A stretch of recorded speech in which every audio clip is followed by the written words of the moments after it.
Hi everyone, நான் உங்கள் ஜெய்சன் பேசுகிறேன். மறுபடியும் இந்த வீடியோவில் இந்த நேரத்தில் உங்களை சந்திப்பதில் மிகுந்த மகிழ்ச்சி.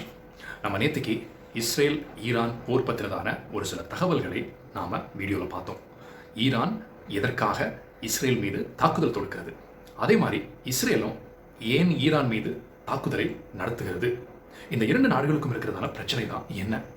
ஸோ இந்த ரெண்டு நாடுகளுக்கும் நடக்கிறதான பிரச்சனையில் அமெரிக்கா ஏன் தலையிடுகிறது, அமெரிக்காவிற்கு ஈரான் நியூக்ளியர் வெப்பன்ஸ், அதாவது அணு ஆயுதங்களை ஈரான் வைத்திருப்பதில் இருக்கிறதான டிஸ்அட்வான்டேஜ் என்ன, அமெரிக்காவுக்கு அதில் என்ன பிரச்சனை இருக்குது.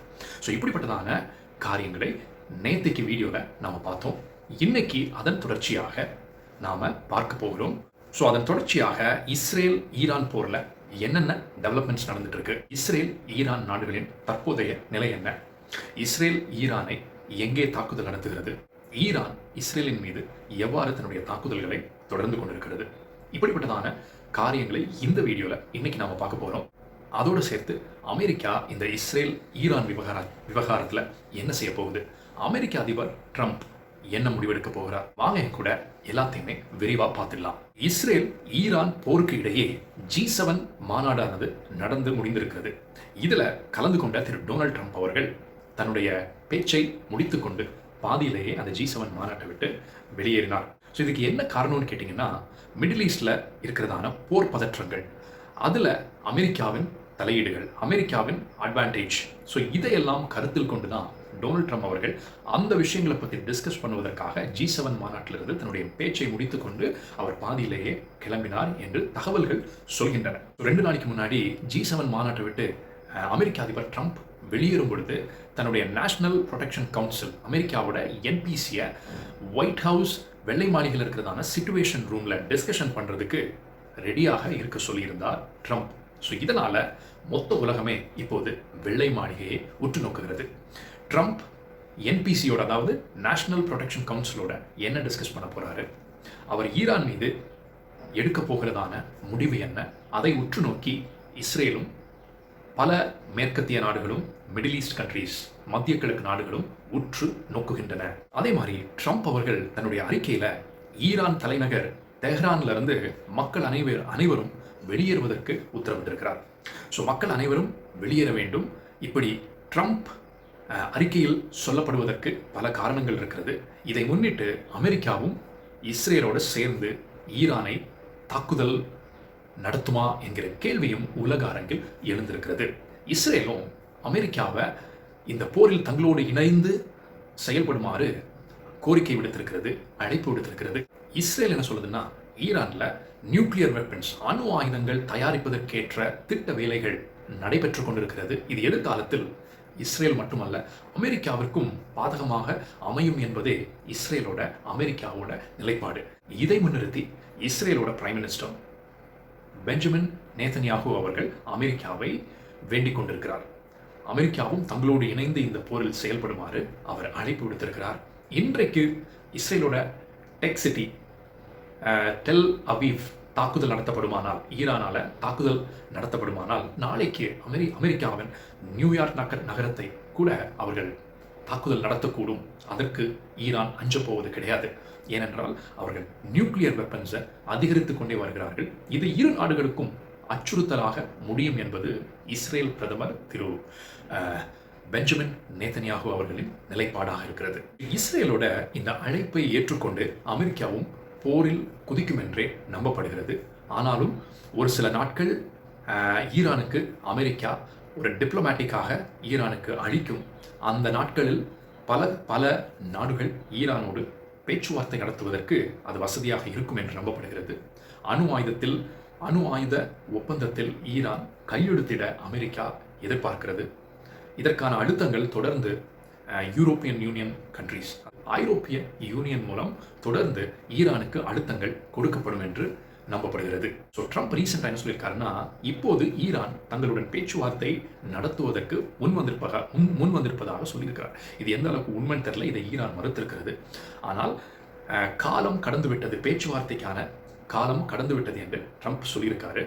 மேலும் ட்ரம்ப் தன்னுடைய பேச்சில் என்ன சொல்லியிருக்காருன்னா, ஈரானோட உயர்மட்ட தலைவராக இருக்கிறதான அலி காமேனி எங்கே பதுங்கி இருக்கிறார் என்பது தங்களுக்கு வெட்ட வெளிச்சமாக தெரியும் என்றும், ஆனாலும் டிப்ளமேட்டிக்கா அவரை நிச்சயமாக நாங்கள் கொல்ல மாட்டோம் அப்படின்னும் திரு டொனால்ட் ட்ரம்ப் அவர்கள், அமெரிக்க அதிபர் ட்ரம்ப் அவர்கள் சொல்லியிருக்கிறார். அதே மாதிரி ஒரு முன்னெச்சரிக்கை நடவடிக்கையாக ஜூன் 17ஆம் தேதி அன்னைக்கு ஈரான்ல இணைய சேவைகள் அனைத்தும் முடக்கப்பட்டிருக்கிறது.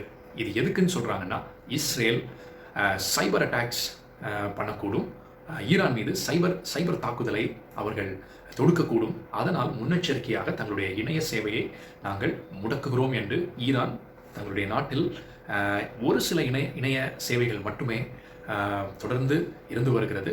மற்றபடி வாட்ஸ்அப், நிறைய வெப்சைட்ஸ், சோஷியல் மீடியா இது எல்லாமே தற்காலிகமாக முடக்கப்பட்டிருக்கிறது. ஸோ இதனைத் தொடர்ந்து நேற்றைக்கு ஜூன் 19ஆம் தேதி ஈரான் இஸ்ரேலில் இருக்கிறதான ஒரு ப்ராமினன்ட் ஹாஸ்பிட்டல், சுராக்கா ஹாஸ்பிட்டல் மீது ஒரு பெரிய தாக்குதலை தொடுத்தது.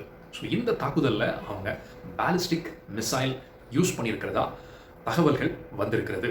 ஸோ அது மட்டும் இல்லை, இஸ்ரேலோட ஸ்டாக் எக்ஸ்சேஞ்ச் பில்டிங்லையும் இவர்கள் தாக்குதல் நடத்தி இருக்கிறதுல அந்த பில்டிங் ஆனது சேதமடைந்திருக்கிறது.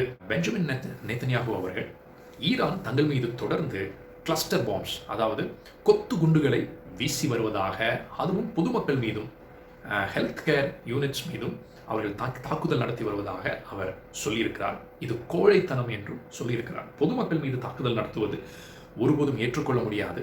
ஈரான் இதற்கான ஒரு பெரிய விலையை சீக்கிரமே கொடுக்க வேண்டியது இருக்கும் என்றும் எச்சரித்திருக்கிறார் திரு பெஞ்சமின் நேத்தன்யாகு அவர்கள். ஸோ இதனைத் தொடர்ந்து இஸ்ரேல் ஈரானோட கோண்டாப் அந்த இடத்துல அமைந்திருக்கிறதான நியூக்ளியர் ஃபெசிலிட்டியில் தன்னுடைய தாக்குதலை நடத்தி இருக்கிறது. ஸோ இந்த இடத்துல தான் அராக் ரியாக்டர் மேலே தாக்குதல் நடத்தியதாக இஸ்ரேல் சொல்லியிருக்கிறது. இதனைத் தொடர்ந்து இஸ்ரேலோட பிரதமர் பெஞ்சமின் நேத்தன்யாகு அவருடைய பேச்சில் அவர் என்ன சொல்லியிருக்கிறாருன்னா, ஈரானில் இருக்கிறதான அனைத்து அணு கிடங்குகள், அணு ஆயுத கிடங்குகள் மற்றும் நியூக்ளியர் சைட்ஸ் எல்லாத்தையுமே நாங்கள் அழிப்போம் அப்படின்னு சூளுரைத்திருக்கிறார். ஸோ இவ்வாறாக ஈரானும் இஸ்ரேலும் இவர்களுக்குள்ளாக நடக்கிற அந்த போரில் மேலும் மேலும் டெய்லி பதற்றங்கள் அதிகரித்து கொண்டு போகிறது.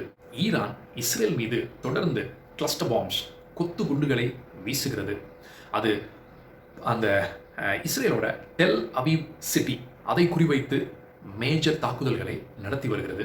இஸ்ரேலும் இதற்கு தொடர்ந்து தன்னுடைய பதிலடிகளை கொடுத்து வருகிறது. நேற்றுக்கு ஜூன் 19ஆம் தேதி வெள்ளை மாளிகையில் நடத்தப்பட்டதான ஆலோசனைக்கு பிறகு வெள்ளை மாளிகையோட அறிக்கையில் இன்னும் 2 வாரங்களில் அமெரிக்க அதிபர் ட்ரம்ப் அவர்கள் ஈரான் இஸ்ரேல் போர் குறித்து தன்னுடைய முடிவை அறிவிப்பார் என்று சொல்லியிருக்கிறது. ஸோ ட்ரம்ப் அவர்கள் இன்னும் 2 வாரம் டைம் எடுத்துப்பார். அந்த 2 வாரத்தில் பல கட்ட பேச்சுவார்த்தைகள் ஈரானோட நடத்துவதற்கு வாய்ப்பாக கருதப்படுகிறது.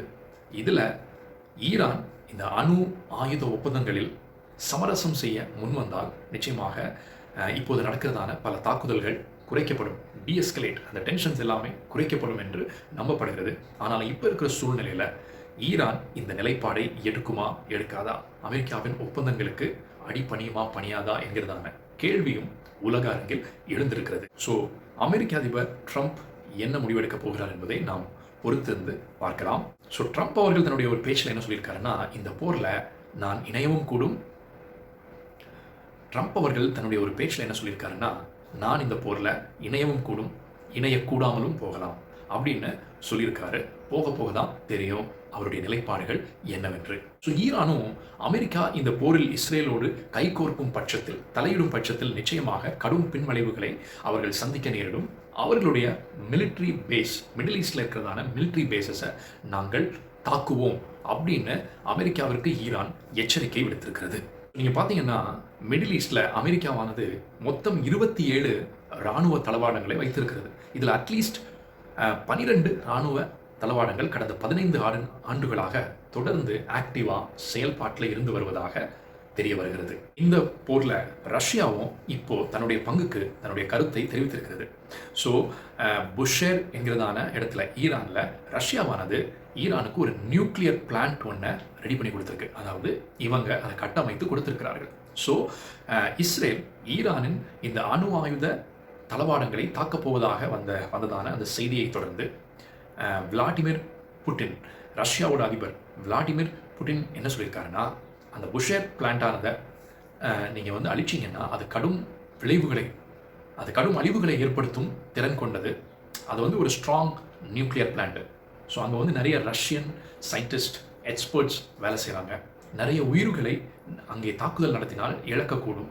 ஸோ அதை தாக்குதல் நடத்தாமல் இருப்பது நல்லது அப்படின்னு இஸ்ரேலுக்கு தங்களுடைய வார்னிங்கை, எச்சரிக்கையை சொல்லியிருக்கிறார் திரு புட்டின் அவர்கள். ஸோ இந்த புஷேரில் இருக்கிறதான இந்த நியூக்ளியர் பிளான்ட்டை தாக்கினால் ஒரு செர்னோபில் கேட்டாஸ்ட்ராஃபே, இதற்கான இந்த எஃபெக்டை, இந்த நியூக்ளியர் பிளான்ட்டை நீங்கள் அழிச்சா இந்த எஃபெக்டை தான் நாம் பார்க்க முடியும். இது வந்து ரொம்ப வேர்ஸ்டாக இருக்கும், மோசமான விளைவுகளை இது கொடுக்கும், உலகிற்கு கொடுக்கும் என்று ரஷ்யாவானது எச்சரித்திருக்கிறது. ஸோ இந்த செர்னோபில் கேட்டாஸ்ட்ராஃபே அப்படின்னா என்ன, இது செப்பரேட்டாக இன்னொரு வீடியோவில் நம்ம பார்க்கலாம். நான் உங்கள் ஜெய்சன் சாமுவேல். தொடர்ந்து என்னோடு இணைந்திருங்கள். நன்றி, வணக்கம்.